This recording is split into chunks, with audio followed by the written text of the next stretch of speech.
Now, chapter 16, the perfection of meditative concentration. The summary, reflection on the faults and virtues, definition, classification, characteristics of each classification, increase, perfection, and result. These 7 comprise the perfection of meditative concentration, equipoise. The first, reflection on the faults and virtues. Now it is first the faults. Even though you may have the practices of generosity and moral ethics and so forth, it is called scattered or distracted if you are without meditative concentration. The mind is scattered or mind is distracted. So under the influence of scattering, or as mentioned, distraction, your mind is wounded by the fangs of the afflictive emotions. Now, fangs, this means like the tigers, these, the lions, their fang, they kill animals, So these, the fangs of the afflictive emotions, it wounds our mind, the mind of compassion, so forth.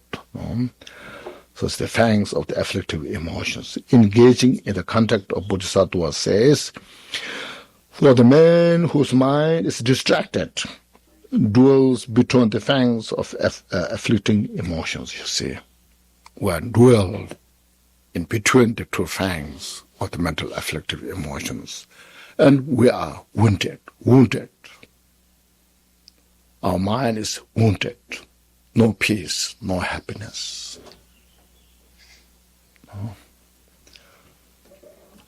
Furthermore, without meditative concentration and equipoise, you cannot achieve clairvoyance. So all the clairvoyance are achieved through the meditative equipoise. And without clairvoyance, you cannot benefit others. The lamp for the path to enlightenment, says Atisha. Without the accomplishment of calm abiding, calm the mind and abide there. Relax your mind in the right place. One cannot achieve clairvoyance, you see. Likewise, without the power of clairvoyance, one cannot benefit sentient beings. Then, again, without meditative equipoise or concentration, you cannot achieve wisdom, awareness, special insight, you see. And without wisdom awareness, you cannot achieve enlightenment. So enlightenment is achieved through the wisdom awareness, which is so much dependent on the meditative equipoise. The letter to a friend says, Nagarjuna, without meditative concentration, one cannot achieve wisdom awareness. See how much they are related to each other, you see. So these are the faults. A brief explanation of the faults without the meditative concentration. You see. Usually I say these things, you see, in other places, you see. We visualize deity, especially chakra channels. You may visualize a glimpse, but cannot stabilize, cannot achieve the fruit until we have the meditative equipoise. Not possible. No matter how much knowledge we have. So, first you have to stabilize the mind. And it's very difficult in our busy life. When the world has become so small.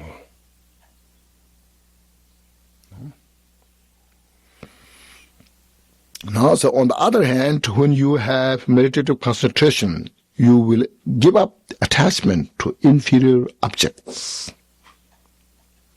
Means enjoying the outside objects. For us who have known this kind of quality, we enjoy going to the beautiful places to see sightseeings, go to the scenic view, and listen to beautiful music, fragrance, delicious food, and the physical contact. You will achieve when you have equipoise, karma abiding meditation. You will achieve clairvoyance, and the many doors of meditative concentration will open for your mind. Means the mind is open for all the excellent qualities to achieve. Say now. The Condensed Perfection of Wisdom Sutra says, through meditative concentration, inferior sensual objects are abandoned. Validity clairvoyance. Now, validity means the mind becomes so powerful, forceful. And then clairvoyance and meditative concentrations will be accomplished. Again, when you have the meditative concentration or equipoise, wisdom awareness will arise and your afflicting emotions will be abolished. All the negative thoughts, afflictive emotions will be abolished, uprooted, purified.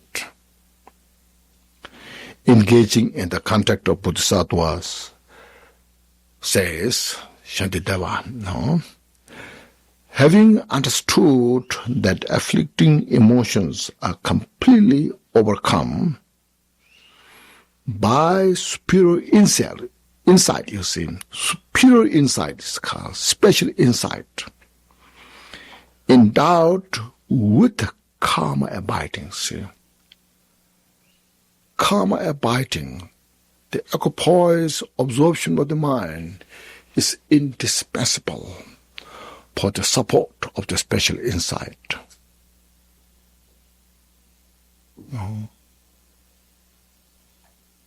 See, as usually I say, our afflictive emotions, we cannot get rid of them by staying in a beautiful place, by having a nice lunch, wearing an expensive cloth.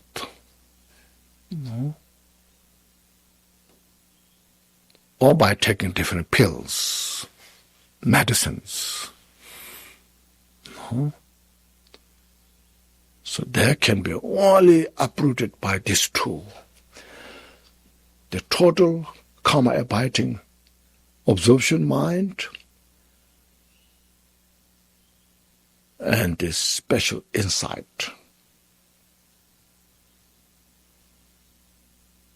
This is the final demarcation of samsara and nirvana. See?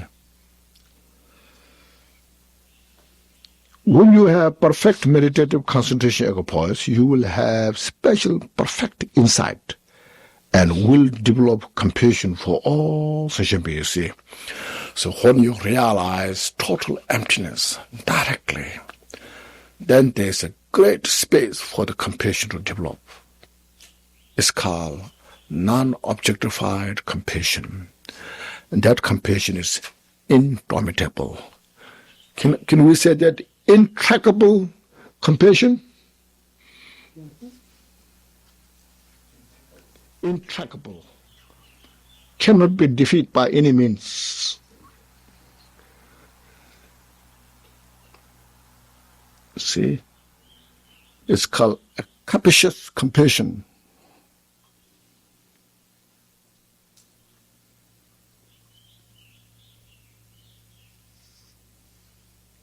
Very hard. Or we can say A capricious, unruly mind can only dominate by the capricious, this wisdom, the special wisdom supported by the karma abiding. Look at this,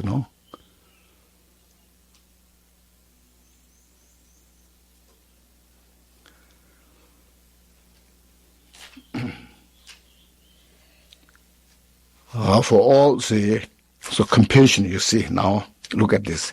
Accomplishment of Dhamma Dhatu Sutra says, through mental absorption, means absorption, occupies. Your mind is calm and abiding there. One will see all of reality perfectly, you see, all the reality. Unfabricated nature. You'll see directly their nature. Perfectly means their own nature. Without any contrive. Without any fabrication. See, as it is. By seeing all reality perfectly as it is, the bodhisattvas will develop great compassion toward all sentient beings. Because then you see sentient beings, how they are suffering.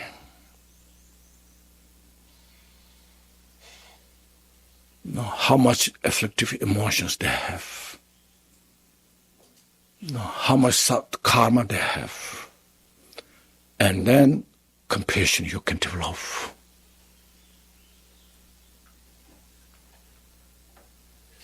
Because there's no any kind of hidden. Again, when you have meditative concentration, you can establish all trainees, means all Dhamma practitioners here. Trainees means all Dhamma practitioners enlightenment. The Ornament of Minor Sutra says, through meditative concentration, all the sentient beings will be established in the three types of enlightenment. Sharavaka, Pratyeka Buddha, and Bodhisattva's path. Step by step, according to their needs, their abilities, So these are the benefit of the virtue of having meditative concentration.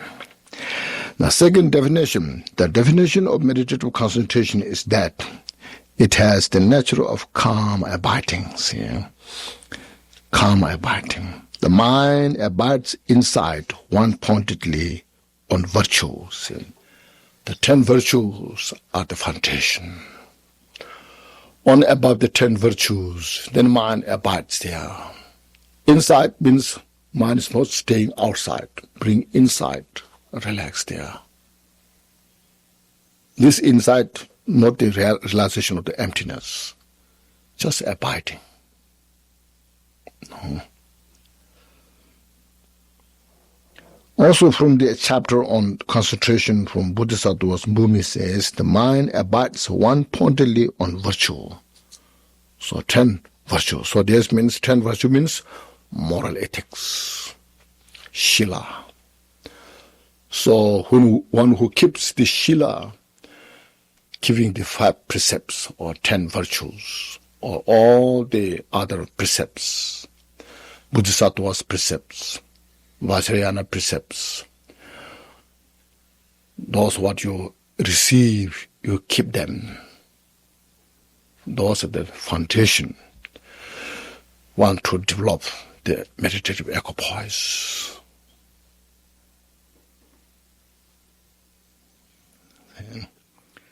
This kind of meditative concentration is further achieved through complete avoidance of the distractions, which are the opposite of concentration, you see. So when we have this kind of meditation, equipoise, then all the distractions scattering the mind will be avoided. So distractions which are the opposite of the concentrations. So now Okay. First, one should avoid distraction. The avoidance of distraction is called solitude. So when you avoid the distraction, means that place is called solitude. When you are free from the distractions, scattering, and that place is called solitude. Now, where one is isolated from the physical agitation, and the mind is isolated from discursive thoughts. So, the avoidance of distraction is called solitude, where one is isolated from physical agitation. Agitation means distraction. No. All here, back and forth, and here and there, like this, free from that. The mind is isolated. Is isolated means mind keep quiet. Usually in the world, sometimes this person is isolated. It means kind of very depressed. It's not that point. He or she was isolated for many years, very depressed, and nobody like to see that person is not there. This is isolated means mind isolated from the distraction. It's isolated by the agitation. Mm-hmm. Engaging in the contact of Bodhisattva says, but through solitude of body and mind, no discursive thoughts will occur. So that's it, isolation. One should understand the isolation from physical agitation is discussed in the 6 topics. Now, what means agitation? What means discursive thoughts? Here now. First, the 1, primary characteristics of agitation. 2, the cause of agitation. And 3, the faults of agitation. See how beautiful this book is designed, And then 4th, the primary characteristic of isolation, solitude. And the 5th, the cause of solitude. And the 6th, the good quality of solitude.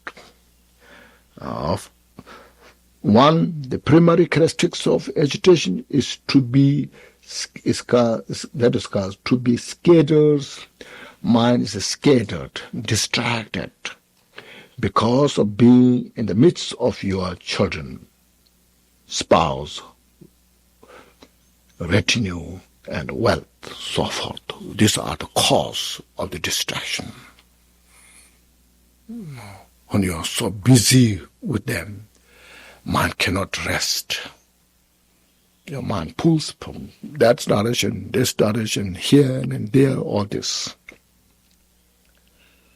And then, the cause of agitation is attachment, to such sentient beings as children, spouse, retinues, and so forth. The attachment to wealth, such as food. Here, food means all the glorious food, or wealth, actually, material things, and so forth. And attachment to fame, praise, and so forth. Praise, say people like you, so forth. These things will not bring avoidance of agitation. These will not give you chance, no distraction. The mind is agitated within this. It is said in the Shantidevas, worldly life is not forsaken because of attachment to people and due to craving for material gain and the like. This is not saying we shouldn't have what we need. No. Too much overcome, too much, those things. The faults of agitation is now next 3. should be understood general and particularly. Concerning general agitation, the Sutra request with extreme sincerity says, Maitreya, Buddha's calling, Maitreya, there are 20 different types of defects when false. What are these 20? Body is unrestrained. Our body is not restrained from the non-virtuous action. Speech is unrestrained, and the mind is unrestrained. Gross afflicting emotions are rampant. Our gross afflicting emotions just manifest easily. Even holy speech is affected. Holy speech, like it depends on the 8 holy concern. Those. The Maharaj have a chance to triumph. So the Maharaj got a chance to triumph. They get the victory. Mindfulness is lacking. Calm abiding and a special insight cannot be achieved, so forth.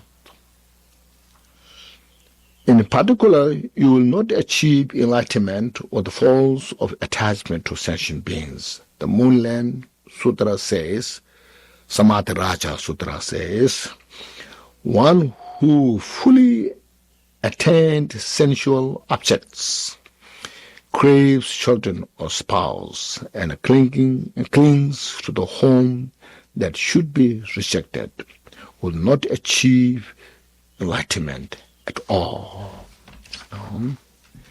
Engaging in the contact of Bodhisattva says, through being attached to living beings, I am completely obscured from the perfect reality. Means our mind is fully obscured by these afflictive emotions, so cannot meditate. So emotions, first you see these things, study those things, you examine yourself. Don't take it first personally, Don't take it personally. Just study what it says, and then you investigate what you can do, what you cannot do. Look at these step by step. What it makes sense. This is what we call study, Therefore, you should avoid this attachment, as is said. It also cannot benefit me, and I cannot benefit it. Therefore, stay a long distance from this childishness.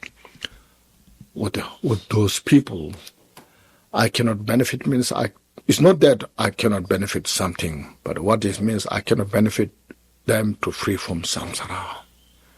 They cannot benefit me, I to free from samsara. This is what it's saying, benefit, It's not that so I cannot benefit even giving a food of lunch or dinner or like these things, or piece of cloth. It's not saying that.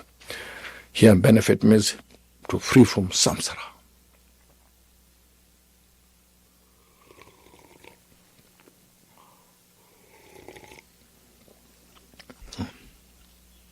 Therefore, you should avoid this attachment, as is said. It also cannot, there's a finish, isn't it? Yeah. Now the beneficial effects of avoiding this, Moon Lamp Sutra mentions, having renounced attachment to a child and spouse, being afraid of the home and renouncing it, the achievement of enlightenment will not be so difficult. This is an example of Buddha himself's life, He got such a luxurious kingdom. All the people around him, serving him, giving him all the delicious food, place to live. But for their benefit and for Buddha himself, as a bodhisattva, he renounced the kingdom. After 6 years, he achieved Buddhahood. Then he gave this all the precious Dharma teachings. Look at that.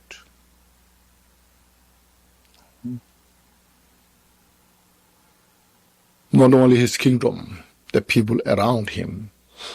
So many he benefited. Look at this. No. So as mentioned, just look at this. Just look from the distance. Use your empirical reason, wisdom, investigate.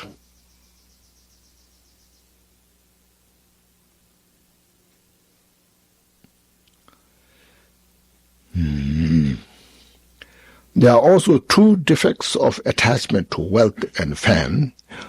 Is that? Okay. Yes. Wealth and fame cannot be, so fame cannot be held forever, and they will create a predicament at the time of death or so. Engaging in the context of Bodhisattva says, whatever fame and renown I have amassed have no power to accompany me, have no power to accompany me life after life. Unless you are consciously reborn next life. So my life was the previous, this is my life. Then what you have collected from your previous life, then you bring to the next life. Otherwise, not possible. We leave everything behind, all the collections of wealth, people we cherished, the fame we have.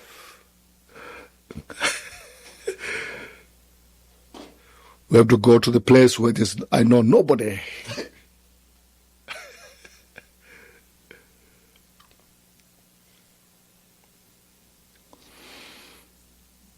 Second, it is said, by the piling up of whatever objects you are attached to, misery a thousandfold will ensue. Means at the time of death, billions of the we collected. Then at the time of death, you have no power to control of all those. Now what should I do?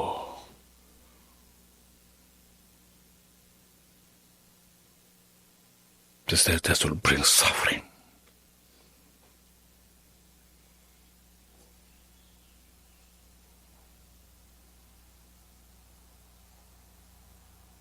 If I have nothing at the time of death, I die peacefully. So I have nothing.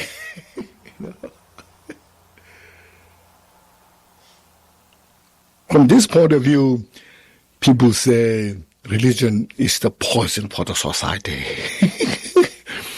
But in reality, what it's saying is that, you see, it's not saying it's not saying that you should not have any wealth.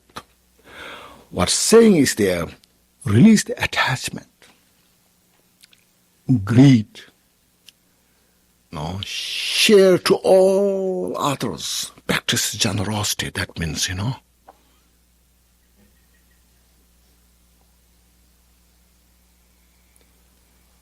Otherwise, we cannot solve the problem in the samsara world.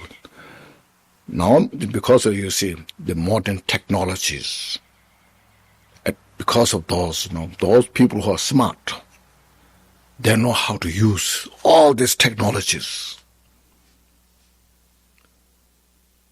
And those who are unlucky, they don't know how to use them, and not smart enough. So there's huge gap, you see. Those who are rich, so rich, billions and billions, And those who no money, they don't have food to eat one day. So this problem is not solved, you see. So we just understand that from the mind, share to all others. But it's very difficult to do that, you see.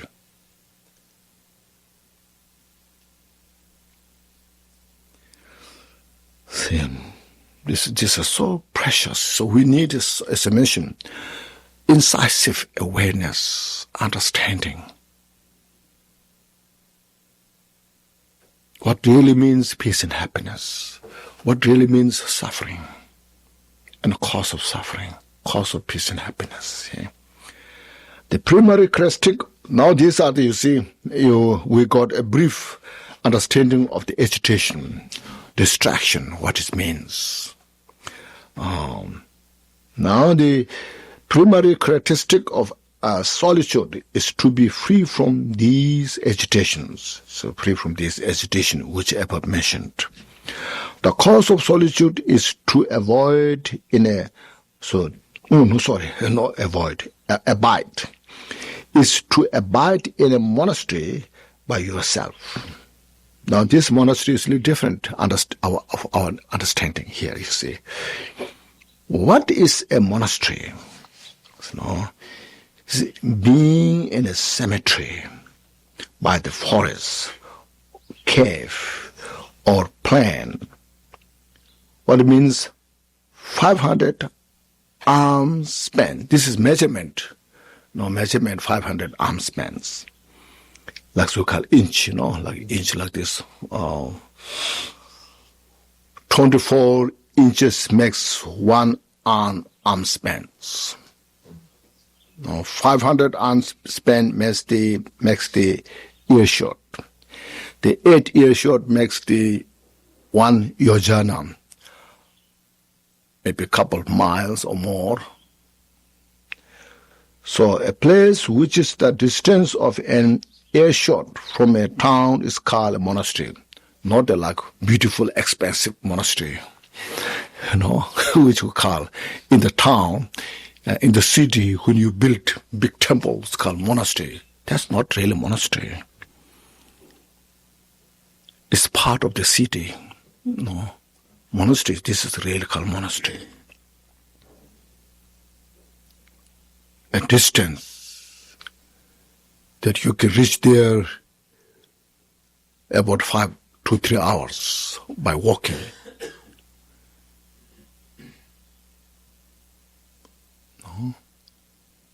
It's not too short, because without reason you don't want to go. It's not too long. It's not too short that is without reason you want to go. It's not too long that if you make enough interested, you can get there easily. So that's because very nicely designed. Either in the cemetery, in the forest, or in the cave, or in the plain place by yourself. No distraction. It's called a monastery now.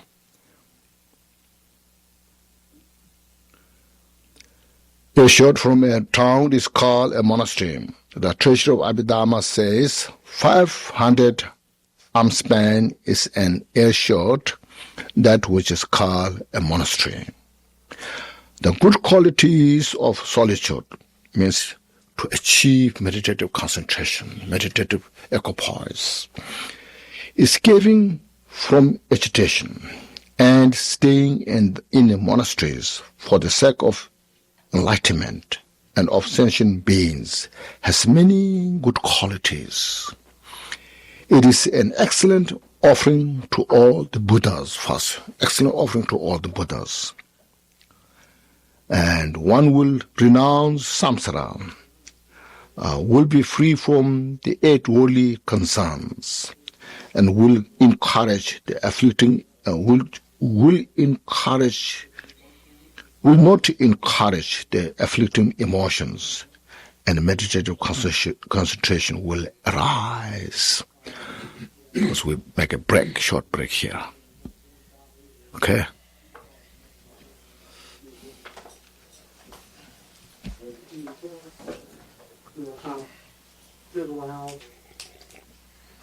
나 가서 칭송하. 책, 니, 손, 시, 원래. 자, 뺏긴 시력사리.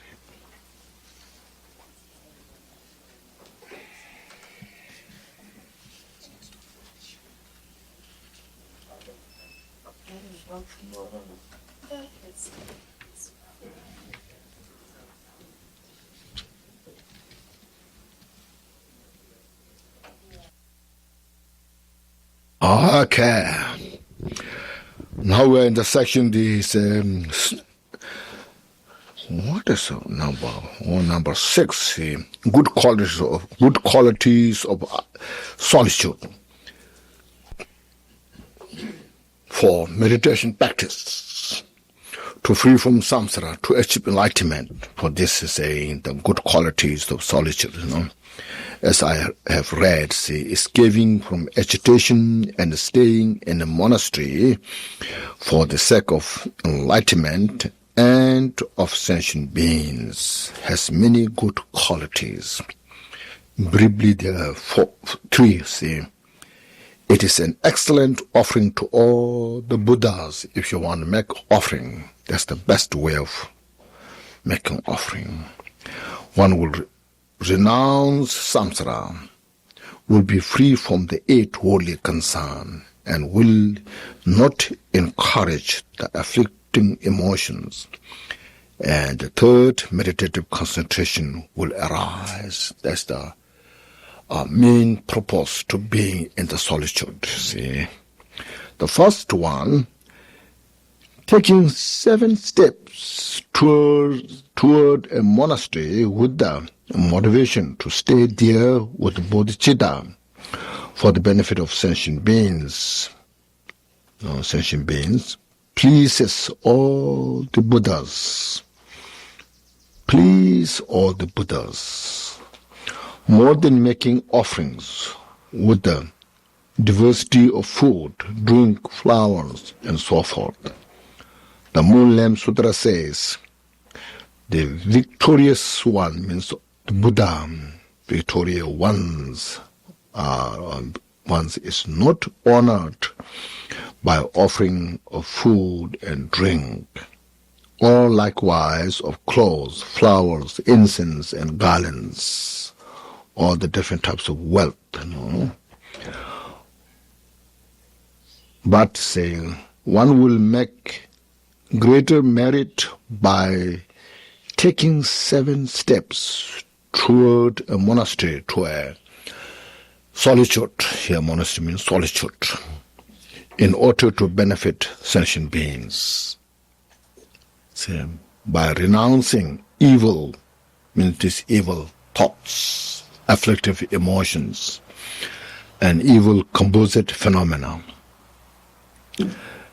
So that's how we can make offering to Buddhas from many different ways. This is one of them, Second one, concerning renunciation of samsara, freedom from the 8 worldly concerns. I'm sure everybody knows the 8 worldly concerns, and the discouragement of afflicting emotions. So that's the called, renunciation. So renunciation doesn't mean renounce sentient beings. Here, renounce the afflicting emotions. No, renouncing the attachment to 8 worldly concerns. No. So that's what it's called, renouncing emotions. The same sutra says, likewise, one will renounce all composite phenomena.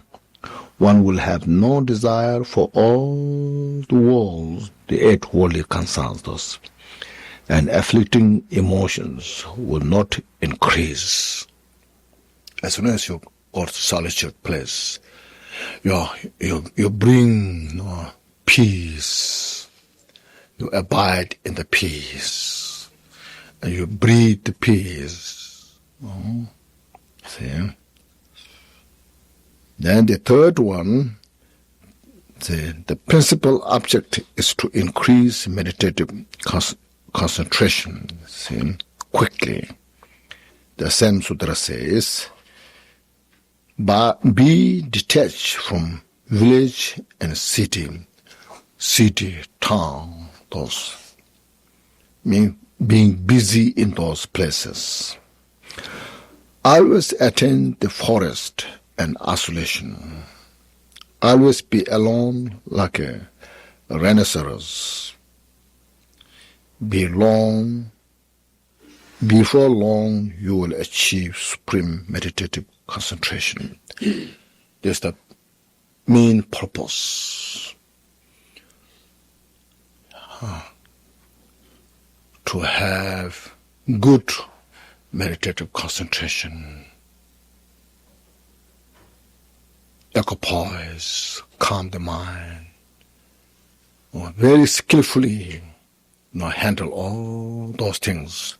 So that's why I say first we study the impermanence. First let's look at study all the impermanence. Every composite phenomena are changing, ever-changing nature.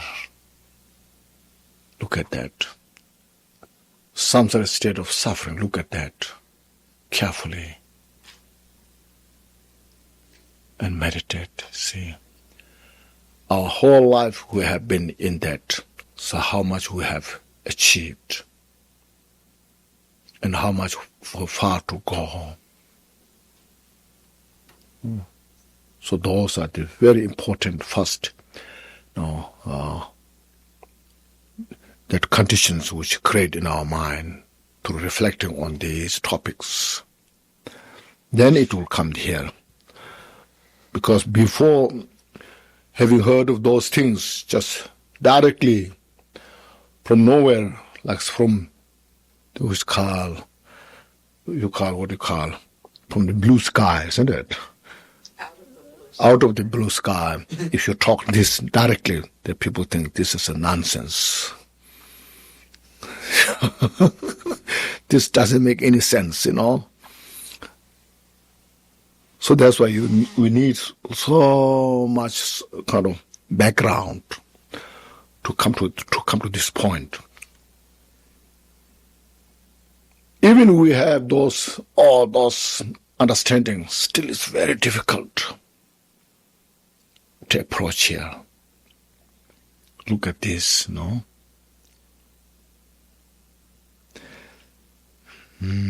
Before long, you will achieve supreme meditative concentration. This explains how to remain isolated from physical agitations. So this is how to free from the physical agitation, physical busyness, distraction. Now that much is not enough. Now we have to deal with the mind, how to bring the mind in the right place. Mind, how to free from the agitation, see. Isolating the mind from discursive thoughts, see. While staying in the monastery. So, yes, I like to go to the monastery. It's inspired me so much. I want to go there. And through this inspiration, you get there. You go there and you got there. Then say, while staying in the monastery, contemplate why you went there or where I am here. Thinking that you came here to this monastery because of fear of disturbing influence of the village and town, but the influence of the busy life in the town, in the city, in the village. So I'm here. And recall why you fear the influence of agitation. Why I'm fear of those agitation. This all busyness, disturbing. So householder Trikshulchen requested sutra says, fearful and frightened by agitation, but all the kind of scattering, the body, mind, by agitation, fearful and frightened by the wealth and honor. I'm so involved in all those things. And honor means somebody honor you, you have to honor others. So much to involve hope and fear. How to make others happy. It's difficult, isn't it?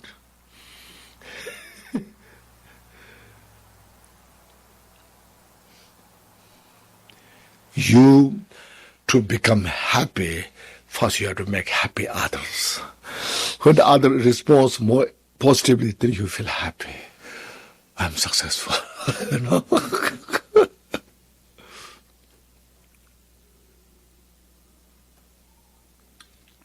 that consumes so much energy there, Fearful and frightened by evil friends. Then there are some friends whom they like you so much, but they take you in the wrong direction,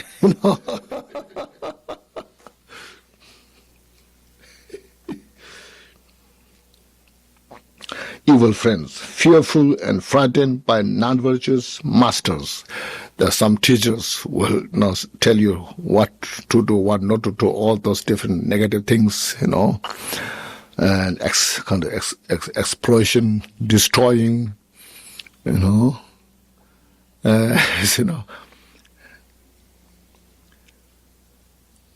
fearful and frightened by desire, the strong desire, hatred, ignorance, fearful and frightened by the maras of the skandha, attachment to these 5 skandhas, the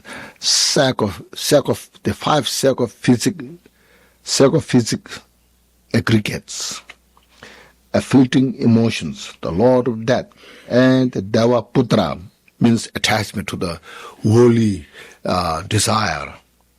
Fearful and frightened by the hell realms, through these negative actions, then we may go to the hell realm, hungry ghosts, hungry spirits, Hungry ghosts is the hungry spirit on the animal realms. With these fear and fright, I escaped to this monastery. Now I'm here.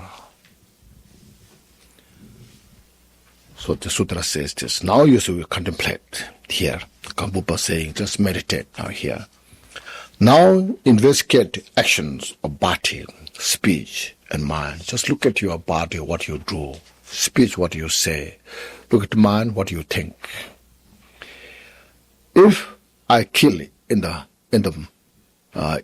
isolated place, I hunt wild animals, I steal things, and so forth, while my body is in the monastery, then I'm not different from wild beasts, like tiger, like lions. I'm not different from the hunters. I'm not different from the thieves and robbers.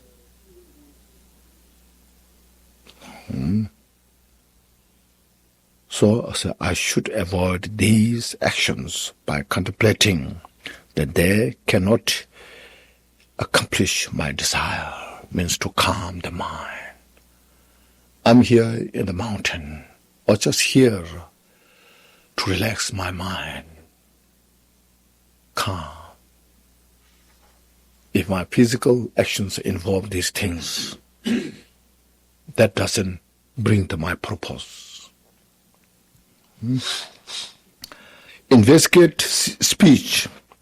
If I engage in idle talk or divisive talk, speech, or use harsh words and so forth, well, in the monastery, in that isolated place, then I'm not different from peacock. The peacocks, then sometimes they are noisy. They are so noisy. Peacocks and parrots, blackbirds, larks, and so forth. I should avoid this speech by contemplating that it cannot accomplish my desire. Make the mind in the right place. Then investigate minds. If I have attachment to anything or hatred to anybody, jealousy with anybody, and so forth, while in the monastery, then I'm not different from wild animals like apes, monkeys, bears, grizzly bears, others. They are also in the mountain, in the forest. I should avoid them because they will not accomplish my desires.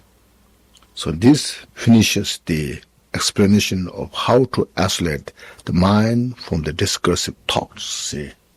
So this relaxed thoughts, meditate in the impermanence, suffering of samsara, and bring the mind in the right place.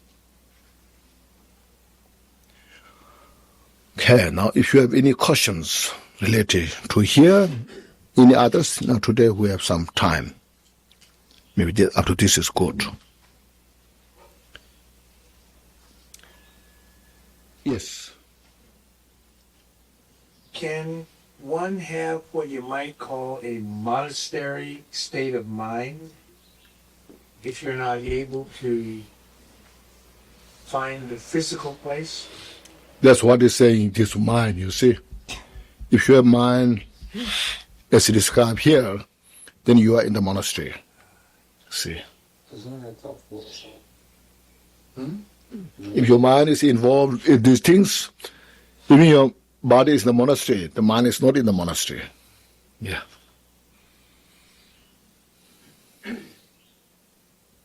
Monastery.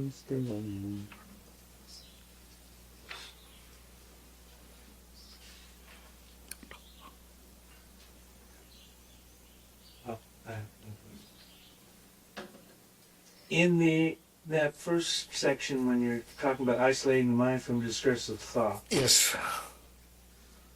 and it says that think that you came here to the monastery because of fear. Yes. I guess I never think of fear as a good state of mind. Could you sort of just... Now what I'm saying is we practice Dharma. Why? In first place.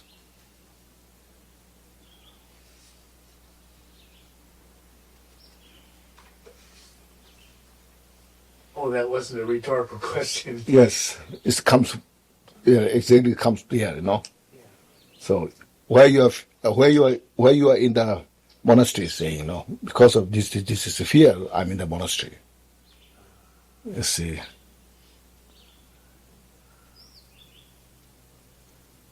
Would wariness be a good word? Oh. You know the word wariness? Yeah, wearing. Yeah. No, wariness is being wary of something. So it's less than fear, but it's like being very aware of. It's the same where. Being very aware of danger. Yeah, it's the same thing. Yeah, the same thing. Yeah. Yeah. I don't know. I think this was the section where we came up in a study group that it's actually hermitage as opposed to monastery. Is that correct? Yes, hermitage. Hermitage. Yes, hermit. Say if you're in the hermit, you are hermitage, isn't it? Yeah. And you said one arm length was 25 inches? Yes. No. 25 inches is one cubit. Cubit. Okay. So 4 cubit makes the 1 arm span. all right. So 500 arm span makes that earshot. 6 foot. So that's a 6 foot. It's just measurement, Yes. What I am understanding in this chapter is you don't have to stay there forever in the monastery. You go there, calm your mind, think about that, and then you come back to your place where you stay. And not looking at it like going there and staying there forever. Now, first of all, we have to understand this is a preparation to capture the complete or to take advantage the complete nature of enlightenment. See, so you see generosity, then explains the moral ethics, then say the patience, forbearance, then perseverance. You see, then after this, to make a condition to give rise the total special insight, awareness. So to make that kind of foundation, then these kind of conditions are necessary. If we don't have,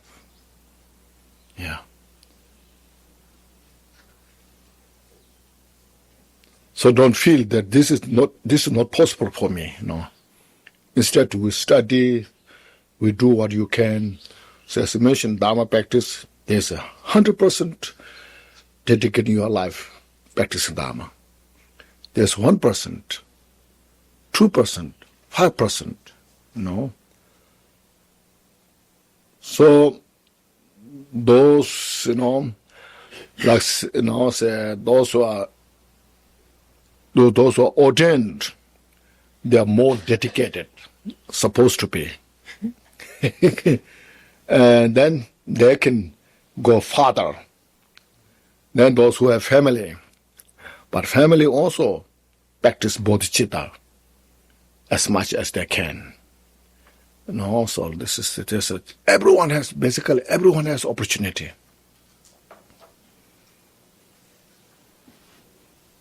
Following up on that, I guess our lifestyles has changed a lot over the centuries, but back in those days, there was still a merchant class, and there was still farmers, and there was still people with families and everything, yet they still felt the need to go out and to hermitage to get away from it all. And they probably had a lot less to get away from than we do in the modern West. Why? Maybe modern West has more opportunity to go to the hermitage. Right, that's what he's saying. Yes. Really, but how? We have more distractions. We have more benefit we have more ability to go. That's what I'm saying. Yes. You mean we have more ability to go to a hermitage? Yes. Because we accumulate cash and you just take the cash and go there. That's it. Oh, that's all you meant.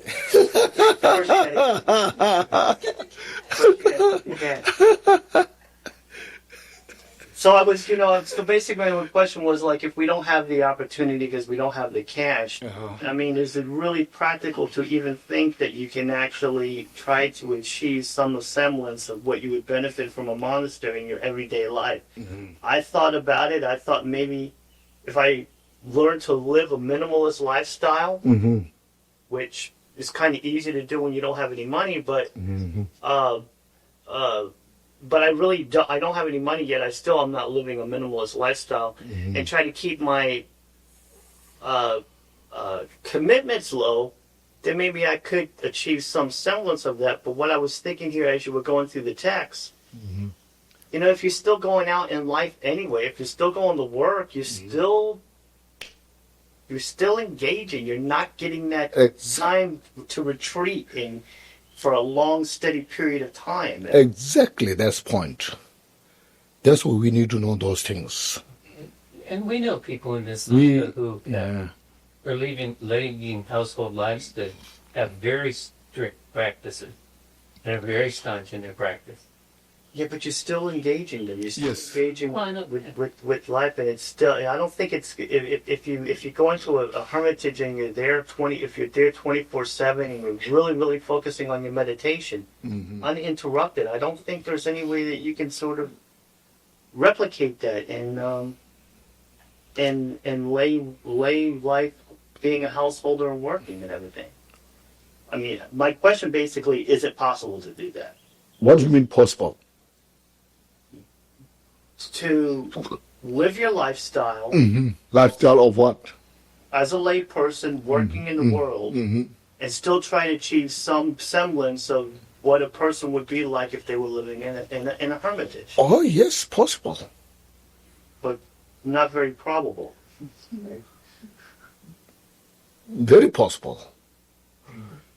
Because you see the nature of samsara more vividly. So maybe you have a better kind of resource to go to the solitude place. When we do our practice, part of the sadhana often talks about setting up a vajra tent to protect us. That's right. So even if we're not physically in a hermitage or a monastery in our daily practice, is that similar of the solitude? Because once we're surrounding ourselves with that protection. Oh, sure. So if you have good protection, when your mind is, like it's mentioned here, relax, which will come also later, or the state, how to achieve. Now here, first do this, then next will come what kind of shortcoming you have. You have to purify those, like this way. Then you stay this way, So those are the protection tent. So your mind, full dedication is the best protection. And isn't it really based on having the word went away. Just that mental focus, mindfulness. Mm-hmm. I mean, if we have very good mindfulness, then we can have that here or in a retreat, right? That's right. Right. Yes. So that's the practice. Yes. Or not. Yeah. Okay, we're here right now. Yes. You have something? I thought you were raising your hand. Well, no, I was going to say, I would have taken Kemo as a good example of living the lay life, even though she is monastic. And working for so many years. Mm-hmm. The qualities that she has achieved. Mm-hmm. As proof that it is possible to live a lay life. Right. Be alone. Yet those guys still felt the need to go someplace. That's my point.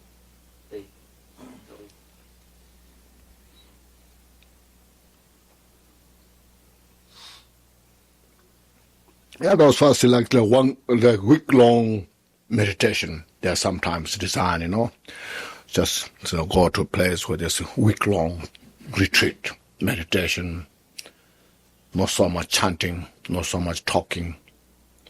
Maybe have a little bit opening prayers, but mostly just relax.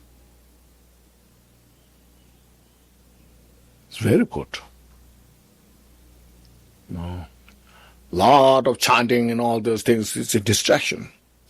It's like a retreat, but it's not really isolated retreat. Chanting millions of mantras and then it keep your the mind busy, your voice busy. So instead just bring down, calm, relax,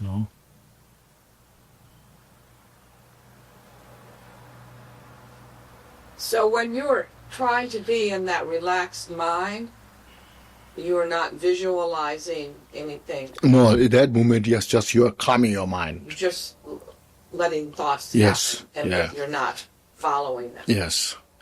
Visualization also, if you can do, is also a way of calming the mind. Your mind is focused on the visualization and relax at that place without wandering. Do you have to do both, with visualization and just relaxation? Yes, you can have both in the visualization. You visualize, relaxed mind there, without wandering. So relaxed mind means relaxed mind, be there, then be comfortable with that, and don't wander other directions.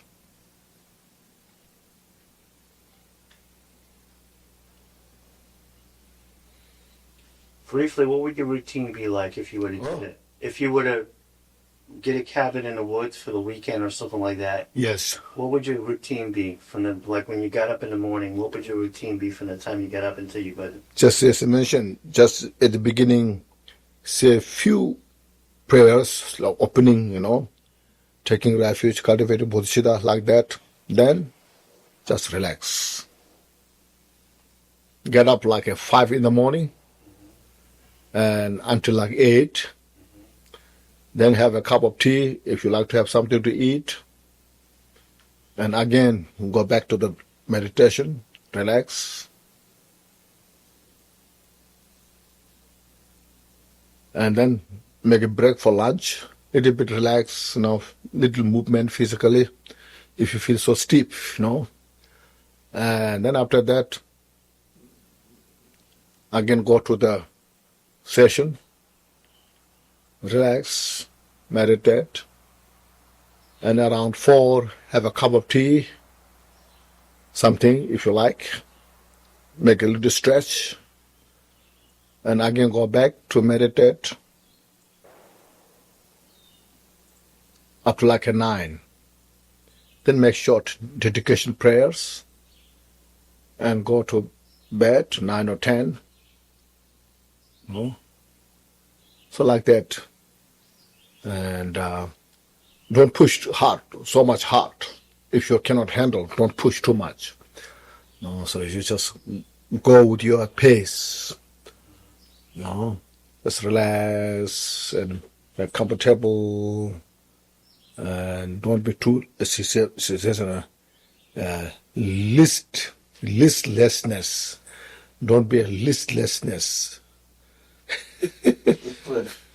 Oh, yes, listless. And it's customary to skip the evening meal? Yeah, best thing is to skip. Or if you like, just gentle, maybe a bowl of soup. Otherwise, don't eat big meal.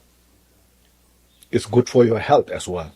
And it's just like a shamatha meditation? Yes, shamatha. Yeah, just do like for 1 week. Just see,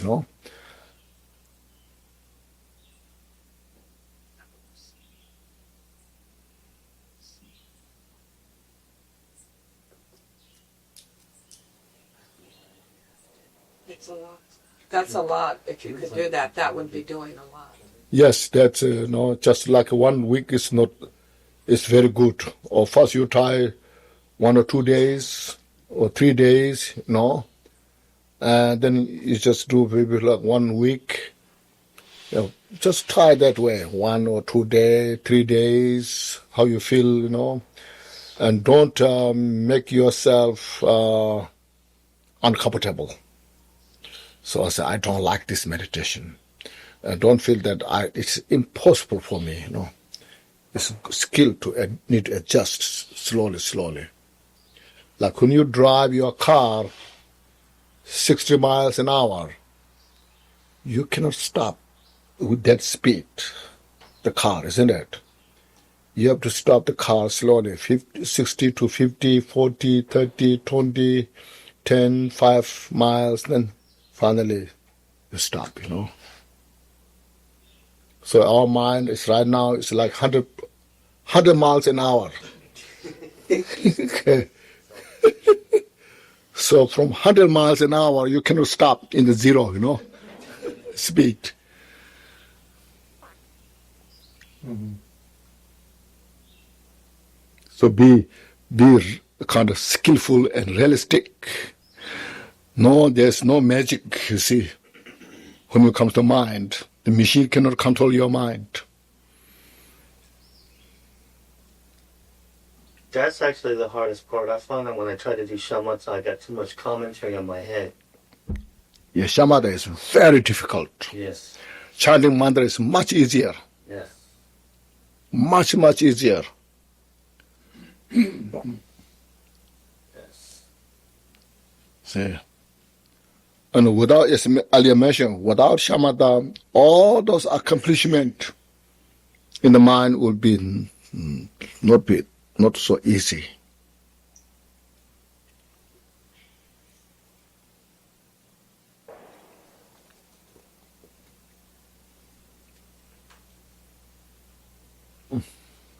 Rinpoche, does Dhyana yoga Mhm. help to focus the mind, or is that now getting too far ahead? No. As I mentioned to her, yes, you visualize yourself like Chandrasik. Let's just meditate there. Focus mind there. This is a support to bring your mind to the right place. Yeah. Now relax.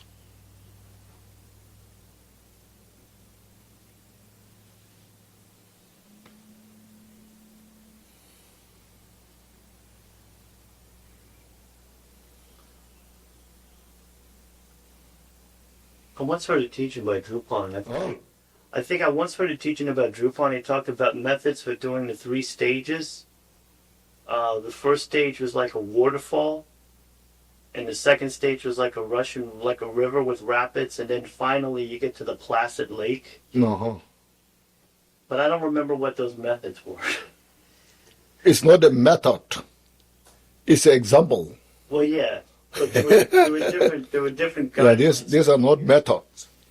It's how your mind slow down. As I mentioned, from 100% speed, mile speed. You have to stop slowly. Water falling from the mountain cannot become like an ocean, So from falling from the mountain, rocky mountain, and then flows on the ground, and then it lands in the ocean. Right.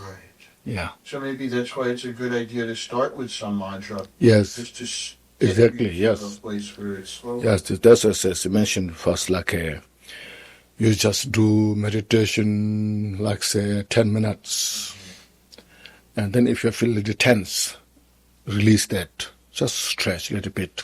You don't have to get up. Just release that, and then I can start like that before it become too tight. Step by step like that. Yeah, the methods coming here. All those methods are coming here. Oh, they're coming in the book. Yeah, coming in the book, you see. You're getting ahead of yourself. Yeah, first it's all preparation, you see. What's the faults without meditation? What's the benefit with meditation? And all these different classifications. What means agitated mind? What's the cause of that agitation? What's the defects? What's the disadvantage of your agitated state? And advantage of the isolation? And what means monasteries? All this you see in a few lines describes exactly all this necessary.